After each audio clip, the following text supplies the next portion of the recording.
I just want to guess that probably when you let go of all that and you did what you did, that's part of the big change in you that who I see sitting in front of me, right?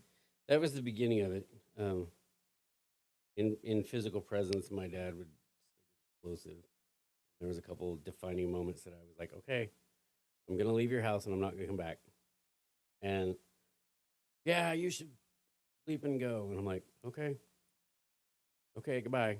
But I still called him every 2 weeks or every week, and we talked frequently and tried to get a couple of one-on-one times away from his stress, but that didn't happen. But I did reopen and reconnect a lot of that, which that opened old wounds. Living with my stepdad opened old wounds. I mean, there's triggers that I wasn't even close to aware of, but I had done a lot of genuflection on my hikes, on my wilderness adventures.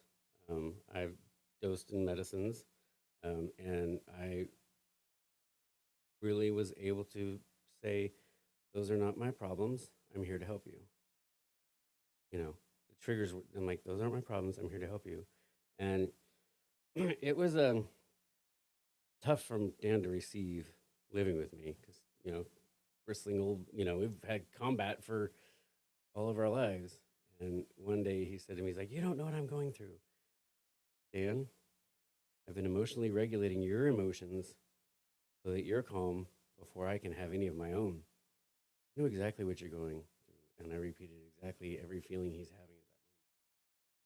"Yes, you do pay attention." I'm like, "I've been reading you my whole life." Well, because he's not telling you, he ain't telling you nothing. He never has. Yeah, he's just expecting you to know, and so all you had to do was observation, right? Right. And when I didn't know, there was explosive repercussions when I was younger. Yeah, So, because yeah, he did not deny his alcoholism in the older years. I mean, the beauty of our relationship with my stepdad, Dan, and I was we became adults and sat together and looked back at our past and our shared past.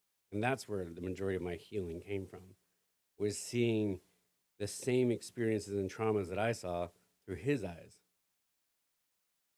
Because we experienced the same timeline for a very long time. yeah. And some of his traumas were trickled down my traumas because I lived under his household. Sure. So, you know, we really were able to speak openly about that. And That's where y'all connected. yeah, in the last few years, me and my stepdad Dan, me and my yeah, I say my stepdad, he was my dad, Dan. It gets very confusing when you have two dads, especially when you say, well, when my dad died the second time and I was away from work, which I do comedically sometimes. Yeah.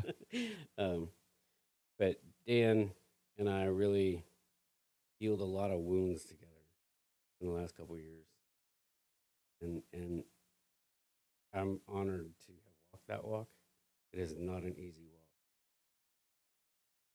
Sit down with somebody who, at one time, you wished ill into whatever happened to because you're just ruining my family, and from a child's perspective, and then to meet this man on the other side, in my middle age, his geriatric age, and reflect and see why things went down the way they did.